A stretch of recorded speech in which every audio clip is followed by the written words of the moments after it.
To President Traoré, the reincarnation of Thomas Sankara,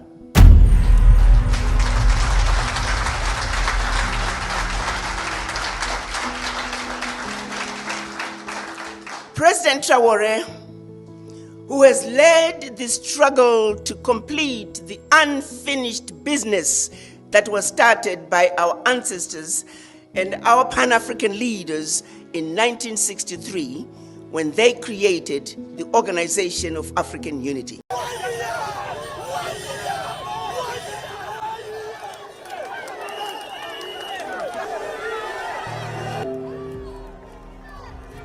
What if an African nation just rewrote the rules of global resource control in a single audacious move? Burkina Faso's $88 million gold deal with Russia isn't just a contract. It's a bold declaration. Our gold, our rules. This isn't some quiet trade agreement buried in headlines. It's Burkina Faso under the iron-willed captain Ibrahim Traoré planting a flag of sovereignty in the face of centuries of Western exploitation. Why would a small Sahelian nation dare to pivot to Russia and challenge the global status quo? Let's explore deep and uncover the truth behind this game-changing move. But before we go on, go ahead and smash that like button. Burkina Faso's story is one of resilience forged in fire. Since 2015, the nation has been battered by relentless jihadist insurgencies with groups like Jamaat Nasser al-Islam wal Muslim and the Islamic State in the Greater Sahara wreaking havoc. Over 2 million people, nearly 10% of the population, have been displaced. 1 in 4 schools has shuttered and 40% of the country's territory lies beyond government control. Amid this chaos, gold shines as Burkina Faso's economic lifeline, accounting for 14% of state revenue, 75% of foreign reserves, and employing over 1.5 million artisan miners. Yet for decades, this glittering resource has been a curse as much as a blessing. Western corporations, Canada's Endeavour Mining, and Australia's West African Resources have dominated the sector, extracting billions in profits, while local communities languish in extreme poverty. In 2021, Burkina Faso's gold exports hit $3.4 billion, but less than 10% of that wealth trickled back to the state. Enter 2022. A military coup, the second in 8 months, catapults 34-year-old Captain Ibrahim Traoré to power. Young, charismatic, and fiercely nationalistic, Traoré embodies a new generation of African leaders fed up with Western double standards. France, which is Burkina Faso's former colonial power, had maintained a military presence until Traoré's junta expelled 400 French troops in 2023, accusing them of failing to curb terrorism. Western sanctions coupled with the International Monetary Fund's stringent loan conditions, which further strained relations. Traoré responded with a bold pivot to Russia, a partner offering security and economic cooperation without the baggage of colonial guilt. Since 2022, Russia has invested $200 million in Burkina Faso's mining and security sectors, including Wagner Group mercenaries to bolster counter-terrorism efforts. The Niou gold deposit, sprawled across 52.8 kilometers in Kowiogou province, is the stage for this latest act of defiance. Discovered in 2019, Niou holds an estimated 2022 metric tons of gold valued at over $2.3 billion at 2025's record-breaking $3,000 per ounce. Gold isn't just a commodity here. It's a symbol of sovereignty, a weapon to break free from the golden chains of Western aid. But why Russia? And why now? To answer that, we need to unpack the deal itself and the audacious vision driving it. On April 24, 2025, Burkina Faso government granted Russia Nord Gold an industrial mining license for the new project, a move that sent shockwaves through global markets. Nord Gold, a heavyweight in Burkina Faso's mining sector since 2010, operates the Bissa and Bouli mines, producing 400,000 ounces of gold annually. Through its subsidiary, Gilby Burkina, Nord Gold secured an 85% stake in Niou, while Burkina Faso's government retained a 15% share free of upfront costs thanks to a 2023 mining code overhaul, prioritizing local control. This isn't a one-off project. It's a strategic leap in Burkina Faso's quest for economic independence. Over 8 years, Niue is projected to yield 22 metric tons of gold, generating $2.3 billion in revenue. But why do we focus on this project? It is because they tell a story of transformation.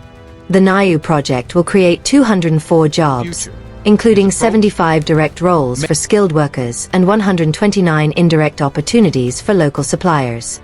In 2023, Nord Gold's operations already funneled $20 million into local contracts from catering to construction. Compare that to the past. In 2018, Nord Gold exploited a tax loophole, saving $16.5 million in royalties, while Burkina Faso's schools and hospitals begged for funding. Traoré's government, with its no more games ethos, has rewritten the rules. The 2023 mining code mandates that 10% of mining revenues fund local development, ensuring communities see new tangible benefits. Think new clinics, paved roads, and scholarships for youth. Can you imagine the pride of a Korwiogo villager watching their child attend a school built with gold their land produced? But this deal isn't just about money. It's about control.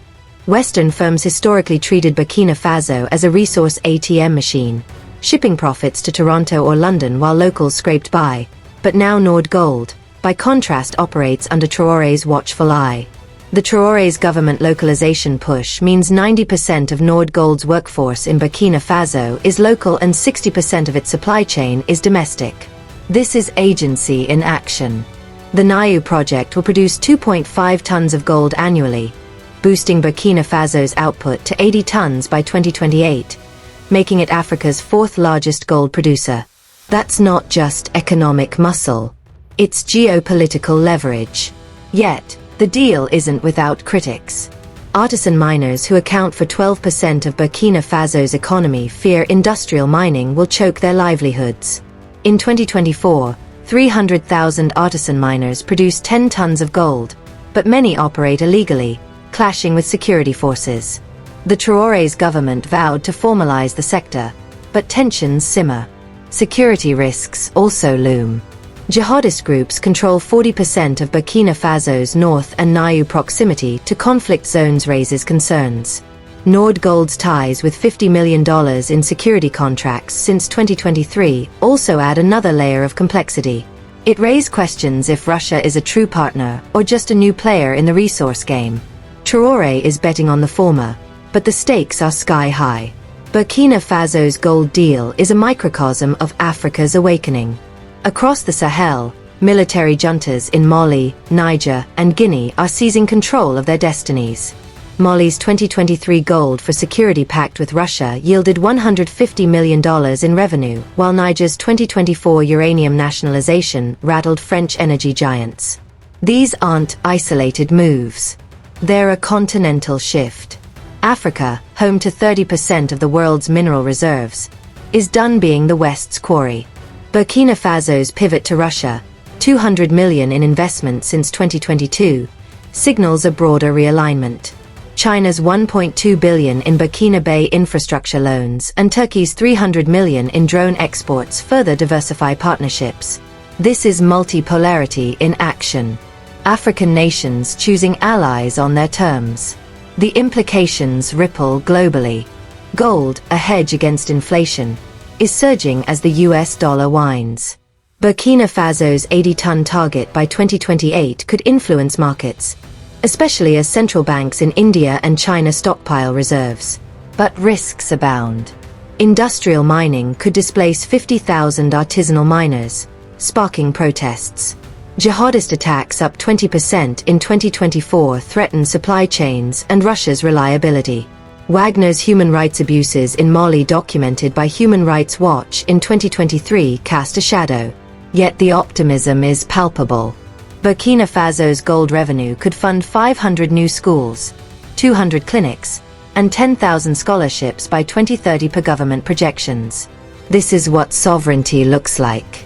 A nation betting on its resources, its people, its future. The deal also challenges Western narratives.